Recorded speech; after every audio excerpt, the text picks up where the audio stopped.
মালয়েশিয়ায় যায়, কয় রিজিকের তাড়নায় পড়ে যায়। কারণ ওর মা বাবা ঠিকমতো চলতে পারে না, ওরা ঠিকমতো খাইতে পারে না, ওরা ঠিকমতো চলতে পারে না। এই কারণে জীবিকা নির্বাহের তাগিদেও বাংলাদেশ থেকে সৌদি আরব, বাংলাদেশ থেকে যায় মালয়েশিয়া, বাংলাদেশ থেকেও চলে গেল সিঙ্গাপুরে, বাংলাদেশ থেকে চলে গেল বিশ্বের বিভিন্ন কান্ট্রিতে। এই ময়মনসিংহ ফুলবাড়িয়ার ছেলেটা রিজিকের টানে দেখবেন মা বাবা পরিবার সেরা ঢাকায় থাকে, এমন কি নাই? আসেনি? চাকরি করার জন্য বিভিন্ন জায়গায় যায়, কেন?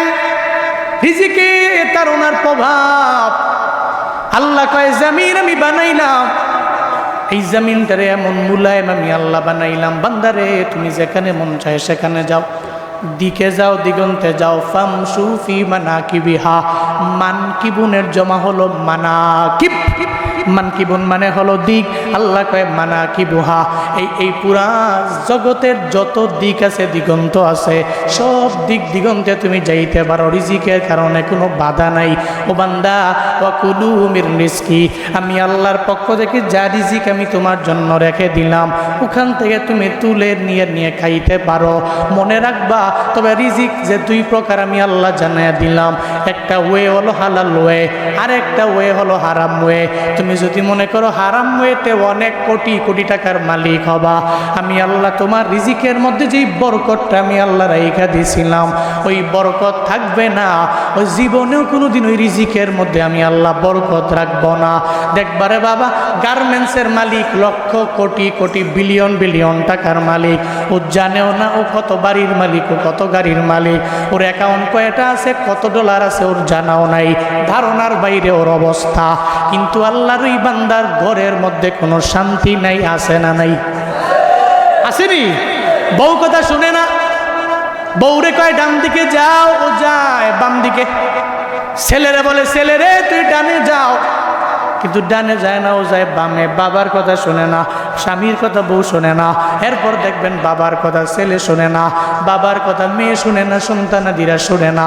যার যার নিজের মতো করে রাতের বেলা রুমের মধ্যে আসে, নিজের মতো করে বউ বেড়াইবার জন্য যায়, বিভিন্ন জায়গায় ঘুরে ঘুরে বেড়ায়। ও আল্লাহর বান্দা, আল্লাহ কয় বান্দা আমি আল্লাহ তোর জন্য রিজিক রাখলাম দুনিয়ার সব জায়গায়, কিন্তু ওখান থেকে তুমি যদি নাও, হালাল ওয়েতে যদি নিতে পারো, আমি আল্লাহ তোমার ঘরের মধ্যে রহমত এবং বরকত দিয়া ভরপুর বানায়া দিব। রিজিক হলো দুই প্রকার, এক নম্বরে হালাল, দুই নম্বরে হারাম। মনে রাখিও, রিজিকে তাড়নায় পড়ে দুনিয়ার কোনো বান্দা মরে না। মরে? রিজিকের তাড়নায় পড়ে কোনো বান্দা মরে না। তাহলে হুজুর কমলাপুর রেল স্টেশনে যেই লোকটা না খায়া কাতরায় মারা গেল, ও তো না খায়া মারা গেল, তাহলে রিজিকের তাড়নায় পরে তো মারা গেল। ময়মনসিংহের ফুলবাড়িয়ার মনের মধ্যে অটোমেটিক প্রশ্ন আসতে পারে। আল্লাহ কয় মানুষের মনের মধ্যে এমন প্রশ্ন আসলেও আসতে পারে, মানুষ যে না খায়া মারা গেল, মূলত না খায়া না, ওর হায়াত নাই, এই জন্য ও এভাবে নাই। এই যে যুবকেরা বাইক চালায়, বাইক নিয়ে দৌড়ায়, ময়মনসিংহের দিকে রওনা, ঢাকায় যাবে, দেখবেন হাইওয়েতে ওঠার পরে ওর মাথা নষ্ট হয়ে যায়। ও বাইক নিয়ে এমনভাবে দৌড়ায়, ওরে যদি ওর পাও ধইরা রিকোয়েস্ট করেন তুই এভাবে চালাইস না, আস্তে আস্তে চালা, জীবনের বড় দাম আছে, তুই আস্তে আস্তে তো ডেস্টিনেশনে পৌঁছতে পারবা। মনে রাখবা, আস্তে আস্তে গেলে ডেস্টিনেশনে যেতে পারবা, জুড়ে গেলে হঠাৎ করে পরে গেলে ডেস্টিনেশন হয়ে যাবে কবর। তাহলে তোমার আর বাংলাদেশের কোনো প্রান্তে যাওয়া হবে না। দেখবেন হঠাৎ করে বাইক অ্যাক্সিডেন্টে ও মারা গেল, ওরে যত বারণ করা হলো ও শোনে না। মনে রাখবেন, এই যে বাইক নিয়ে ও পরেও গেল, ও মারাও গেল, ও তো বাইক অ্যাক্সিডেন্টে মরছে উসিলা, মূলত তার তাকদীরের লিখন হলো অমুক জায়গায় ও মারা যাবে, এই জন্য ওই জায়গার মধ্যে তার তাকদীরের লিখন হলো ওই জায়গায় তার মরণ তারে টেনে নিল, এই জন্য মালাকুল মউত ওই জায়গার মধ্যে হাজির হয়ে গেল। এর মানে বোঝা গেল বাইক অ্যাক্সিডেন্টে মরলো এটা উসিলা, আগুনে পুড়ে মরলো এটা উসিলা, পানিতে ডুবে ডুবে মরলো এটা উসিলা। ময়মনসিংহের মুসলমান রিজিকের তাড়নায় পরে কেউ মরে না রে বাপ।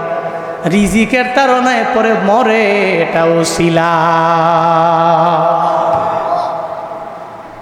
এটা ওসিলা। এটা কি?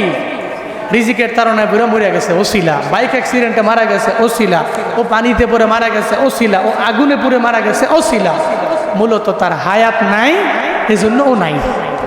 হায়াত নাই, এজন্য সে নাই। হায়াত যখন শেষ হয়ে যাবে, আল্লাহ কবে, আই মালাকুল মউত, যাও না, শেষ। নাকি এখানে এমন কেউ আছেন কিয়ামত পর্যন্ত বাঁচবেন? আছেন নাকি? নাই, সব মারা যাবে। আপনার দাদাই গেছে যেই পথে, আপনার আব্বাই গেছে যেই পথে, আপনার বড় আব্বাই গেছে যেই পথে। যে আব্বার এত পাওয়ার ছিল এলাকায়, দাপুট ছিল কি, যে দাদার এত পাওয়ার ছিল, যে বড় আব্বার এত পাওয়ার ছিল, ও দেখেন না ওরা কই? ওরা গেছে যেই পথে আমি আর আপনি যাওয়া লাগবে সেই পথে। আজ না হয় কাল, টুডে আর টুমরো।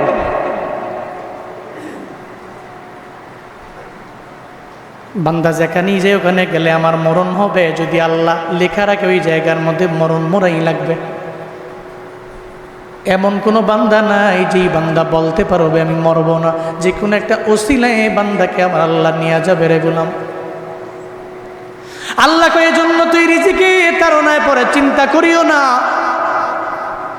রিজিকের যে হারাম পথ, বান্দা তুমি সেই হারাম পথে যাও না। হালাল ওয়েতে বান্দা তুমি ইনকাম করো, আল্লাহ তোমার রিজিকের ব্যবস্থা করে দিবে। হযরতে মূসা নবীর ব্যাপারে এমন কোনো বান্দা নাই জানে না। যেই মূসা নবী আল্লাহর সাথে কথা বলে, কম বলে না বেশি বলে? কথা কয় না, কম না বেশি? কাল্লামাল্লাহু মূসা তাকলিমা। আল্লাহ কয় নবী মূসা আমার সাথে এমন কথা বলে যার লকব দিয়া দিলাম কালিমুল্লাহ। আল্লাহর সাথে কথা বলে, কথা বলে, কথা বলে, কম বলে না বেশি বলে। তোর পাহাড়ের মধ্যে দাঁড়াইয়া আল্লাহর সাথে বেশি বেশি কথা বলে সেই মূসা নবীর ব্যাপারে। সেই মূসা নবী একদিন চিন্তায় পড়ে গেলেন, পরিবার নিয়া, বউ বাচ্চা নিয়া চিন্তায় পড়ে গেলেন। হঠাৎ করে মাথার মধ্যে কি যেন একটা সংসারের টেনশন চলে আসলো। আল্লাহ কয় নবী মূসা আমি তো বুঝতে পারলাম আপনার মাথার মধ্যে টেনশন চলে আসলো। ও পয়গম্বর একটু বলেন না আপনার হাতে কি বয়? আমার হাতের মধ্যে লাঠি। মূসা নবীর পাওয়ার ছিল লাঠি, এমন এক জবরদস্ত লাঠি, ওই লাঠি হাত থেকে জমিনের মধ্যে পড়ে গেলে সাপ হয়ে যায়। যেই লাঠি এত পাওয়ার, যেই লাঠির এত পাওয়ার, ওই লাঠি যখন পানির মধ্যে মারে সঙ্গে সঙ্গে রোড হয়ে যায়। ওই লাঠির এত পরিমাণে পাওয়ার, ওই লাঠি দিয়ে মূসা নবী কাজ করে। এক জায়গায় পড়ল সাপ হয়ে গেল, আর এক জায়গায় বাড়ি মারল রাস্তা হয়ে গেল। এমন এমন জবরদস্ত এক লাঠি আমার হাতের মধ্যে আছে। আল্লাহ কয় নবী মূসা আপনার সামনে কি? কয় সামনে আমার পাথর। কি? উনি দাঁড়িয়ে রইলেন, সামনে একটা পাথর। বড় না ছোট? অনেক বড় একটা পাথর। সখর অনেক বড় একটা পাথর, সখর একটা ভিড়া, একটা বড় পাথর সামনে আছে। আল্লাহ কয় মূসা চিন্তা করো না, টেনশন করিও না, তোমার হাতের লাঠিটা দিয়া পাথরের মধ্যে একটু জোরে করে বাড়ি মারো। হযরতে মূসা নবী পাথরের মধ্যে জোরে একটা বাড়ি মারলেন। মারতে দেরি হয়ে গেল, ওই বড় পাথর থেকে আরেকটা বড় পাথর বের হইতে দেরি নাই। আল্লাহ কয় নবী মূসা কি বের হয়ে গেল? কয় আল্লাহ পাথর।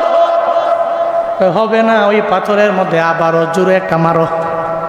আবার মূসা নবী লাঠি দিয়া পাথরের মধ্যে আবারও মারল। দেখা গেল ওই পাথর থেকে ফেটে ভেঙ্গে আর একটা পাথর বের হয়ে গেছে। আবার আল্লাহ কয় মূসা নবী কয়টা বেরিয়েছে? কয় দুইটা। লাঠি দিয়ে আবার মারো। সুবহানাল্লাহ পড়বেন না? হযরতে মূসা নবী লাঠি দিয়ে আবার মারলেন, সঙ্গে সঙ্গে আর একটা বড় পাথর বের হয়ে গেল।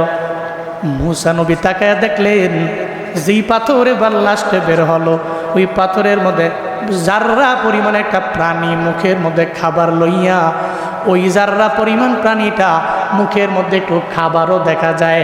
এটা ডানে যায়, বামে যায়, সামনে যায়, পেছনে যায়। ওই পাথরের মধ্যে সে হাঁটে, হাঁটে হেঁটে আমার রবের গুণগান গায়। জাররা পরিমাণ একটা প্রাণী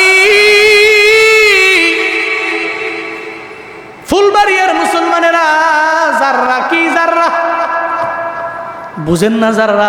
আমি আপনাদেরকে বইলা যাই জাররা কি। জাররা হইল একটা বালুকণারে যদি আপনি 70টা ভাগ করেন, ওটার নাম জাররা। খালি চোখে দেখবেন, দেখা যাবে? মাঝে মাঝে তো বালুকণাই দেখেন না। আবার এই বালুকণাটা যদি 70টা ভাগ করা হয় জাররা, জীবনেও কোনো দিন আপনি দেখতে পারবেন না। তবে একটা উদাহরণ দেই রে বাবা, আপনাদের যাদের ঘর টিনের ঘর, এই টিনের ঘরের মধ্যে সকালবেলা 8টা 9টা বাজে দেখবেন সূর্যের যখন আলো দেয়, দেখবেন টিনের মাঝে মাঝে ছিদ্র থাকে কি থাকে না? ওই ছিদ্র দিয়ে একটা আলো করশির মতো সোজা একটা সূর্যের আলো চলে আসে, দেখবেন ওইটার মধ্যে খেয়াল করলে দেখবেন ওই আলোর মধ্যে ছোট ছোট বালুকণা দেখা যায়। যখন আলো চলে যায় আপনি যত পাওয়ারফুল লাইট লাগাবেন হবে না, আপনি দেখতে পাবেন না। আবার যখন দিন হবে তখন ওই আলোর মধ্যে দেখতে পারবেন ওই অনুপরিমাণ বালুকণাগুলো এরপরে দেখা যায়। এই যে আমি বয়ান করছি আপনাদের আশেপাশে এমন অনু অভাব নাই, এমন বালুকণার কোনো অভাব নাই। ও আল্লাহর গোলামেরা, এটা হলো জাররা। আল্লাহ কয় নবী মুসা তাকায়া দেখেন না, একটা জাররা পরিমাণ একটা প্রাণী, এই প্রাণীটার মুখের মধ্যে আবার খাবার, আবার কয়টা পাথরের ভিতরে আপনি বড় পাথরের মধ্যে মারলেন আর একটা পাথর বের হয়ে গেল, আবার পাথরের মধ্যে মারলেন আবার আর একটা পাথর বের হয়ে গেল, আবার মারলেন আবার একটা পাথর বের হয়ে গেল। এই পাথরের মধ্যে একটা প্রাণী, এই প্রাণীর আবার মুখের মধ্যে আবার খাবারও দেখা যায়। ওই জায়গায় কেউ দেখে না, কেউ যাইতে পারে না গো মুসা। একজনে খাওয়ায়, চিল্লে বলেন তার না। কে খাওয়ায়? হযরতে মুসা নবী চিন্তামুক্ত হলেন। আল্লাহ বললেন, ও মুসা, একটা পাথরের মধ্যে মারলেন আর একটা বের হয়ে গেল, আর একটাতে মারলেন আর একটা বের হয়ে গেল, আর একটাতে মারলেন আর একটা বের হয়ে গেল। এই পাথরের মধ্যে যেই প্রাণী আছে ওই প্রাণীর মুখের মধ্যে দেখা যায় একটা খাবার, এই খাবার নিয়ে ও দৌড়ে যায়। মুসা নবী দেখলেন কেমনে? আল্লাহ কয় মুসা নবীর ওই চোখের মধ্যে এমন পাওয়ার আমি আল্লাহ ওই সময় দিয়া দিলাম। হযরতে মুসা নবী দেখলো কেমনে? একটা পর্যায়ে এমন একটা কান আল্লাহ মুসা নবীরে দিয়া দিল, ওই প্রাণীটা মুখের মধ্যে খাবার নিয়ে এক জায়গা থেকে আরেক জায়গায় যায়, ওই পাথরের ভিতর থেকে আরেক জায়গায় যায়, আর রবের দরবারে জানায় দেয়, সুবহানা মাইয়ারানি, ও আল্লাহ তুমি সেই পুতু পবিত্র রব, তুমি আমারে এই 3টা পাথরের মধ্যে তুমি আমারে দেখতে পাও। ফুলবাড়িয়ার মানুষ বলেন না, সমুদ্রের অতল গহ্বরের মধ্যে একটা প্রাণী আছে রে, ওই পানি রে আমরা খাওয়াই না, ওরে কে খাওয়ায়? চিল